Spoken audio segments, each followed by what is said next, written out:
자, 반갑습니다. 배종찬 교수의 맛있는 도원 이야기의 배종찬입니다. 자, 여러분 반갑습니다. 부동산의 성남 민심을 완전히 삼켜버린 것 같아요. 먼저 충격적이죠. 뭐 어느 정도는 예상을 하였지만 득표율 격차가 말로 표현하기 어려운 만큼 큰 충격이다라고 이렇게 말씀을 드릴 수 있을 것 같아요. 먼저 서울의 투표율인데 투표율이 58.2%죠. 굉장히 높았다라고 말씀을 드릴 수 있을 것 같고요. 여기에 서울 후보자별 득표수인데요. 총 선거인수 842만 5,869명 중에 투표한 사람이 490만 2,630명 아닙니까?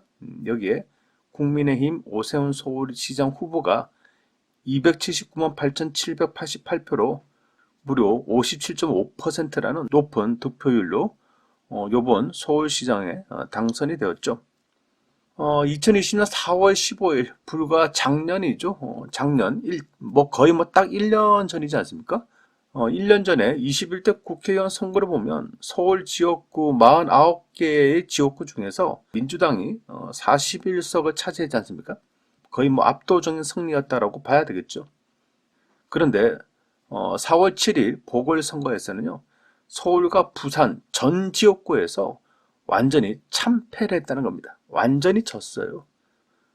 먼저 화면을 보시면요, 연령대별 지지율인데요. 18세와 19세, 20대, 30대, 50대, 60대까지 해서 빨간색이 국민의힘 지지이고요. 파란색이 민주당 지지인데요. 딱 봐도 그렇죠. 빨간색이 압도적으로 파란색이 이겼다라고 말씀을 드릴 수 있을 것 같고요.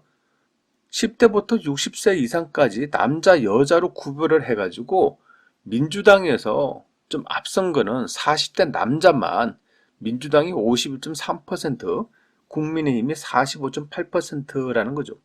더더욱 놀라운 사실은요. 우리가 흔히 이렇게 생각하죠. 10대, 20대, 30대들은 누구를 찍는다?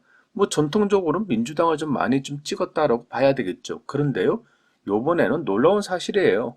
18세, 19세, 20대들, 남자들 같은 경우에는 국민의힘에 무려 72.5%를 지지했고, 민주당에는 22.2%밖에 지지를 안 했다는 겁니다. 심지어 60세 이상의 남자, 여자들보다 18세, 19세, 20대 남자들은 어르신들보다 60세 이상보다 더 민주당을 지지를 안 했다는 점에서 굉장히 좀 놀라운 사실이 발견됐다라고 이렇게 말씀을 드릴 수 있을 것 같아요. 어떻게 보면 전통적인 민주당의 지지층인 10대, 20대, 30대에서 완전히 균열이 났다라고 봐야 되겠죠. 그리고 부산의 투표율은 52.7%이고요.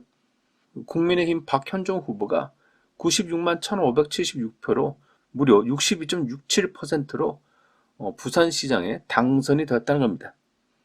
아무튼 4.7 보궐선거는요, 민주당과 국민의힘 당을 떠나서 또한 각 후보자들의 인물과 역량을 떠나서요, 또한 각 후보자들의 단점이나 허물, 이렇건 저렇건 말들이 많았지 않습니까? 이런 부분들을 다 떠나서 그냥 제가 보는 점은 그래요. 국민들의 분노가 표출되었다고 봐야 되겠죠.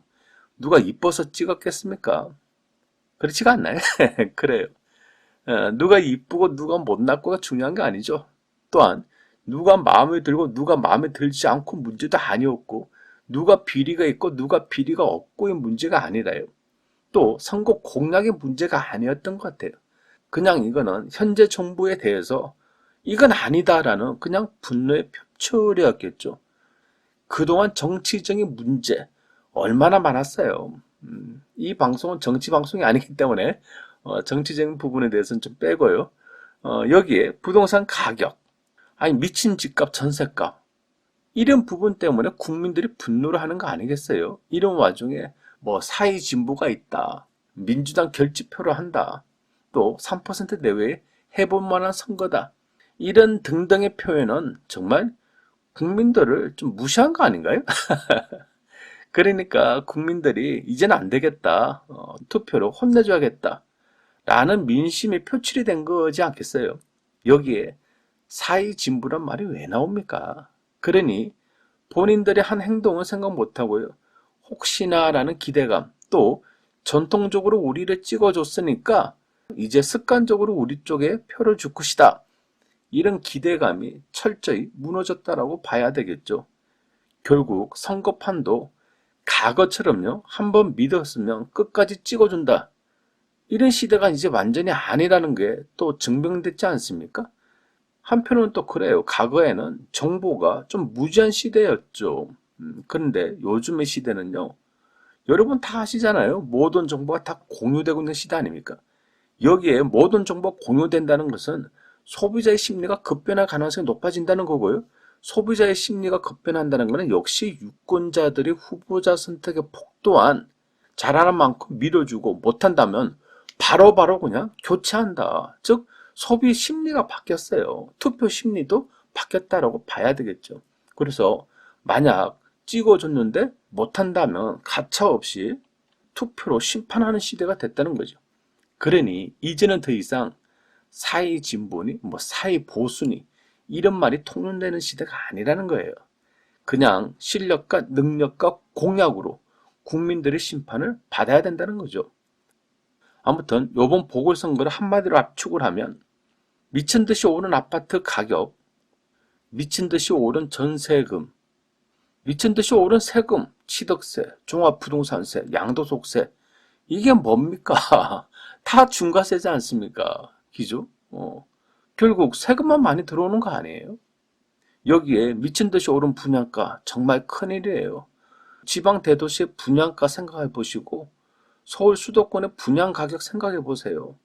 이제 어쩌자는 겁니까? 이게 진짜 큰일이죠. 이처럼 분양가가 올라서야 되겠습니까? 그리고 부동산의 분쟁 덩어리 임대차 3법, 가난한 세입자를 위해서 만들었던 임대차 3법인데 지금 어때요, 여러분? 전세금 올려놨죠? 매매 금액 올려놨죠? 그리고 집주인과 세입자 간 갈등만 더 만들어 놓은 그런 갈등과 분쟁을 야기하는 그런 법이 임대차 3법이 됐지 않습니까? 또한 LH 등 공직자들의 농지 투기, 그리고 임대차 3법 가난한 세입자를 위한 법이야 라고 해놓고 잠깐만 내 집 전세금, 내 집 월세부터 먼저 올려받고 이렇게 하니 민심 어디 가만히 있겠습니까? 결국 이번 선거는요 부동산이 성남 민심을 삼켜버렸다라고 이렇게 말씀을 드릴 수 있을 것 같아요. 요번 계기로 하여 요번 정부와 차기의 어떤 정부든 또 차기의 어떤 내각이든 차기의 어떤 권력에 진 정당이든 간에 부동산을 이처럼 또 폭등시키고 국민들을 부동산 때문에 또 힘들게 한다면 언제든지 국민들의 선택은 달라질 수도 있다는 겁니다. 이러한 사실을 꼭 명심하시기를 바랍니다. 이상까지 배종찬 교수의 맛있는 더운 이야기였습니다. 감사합니다.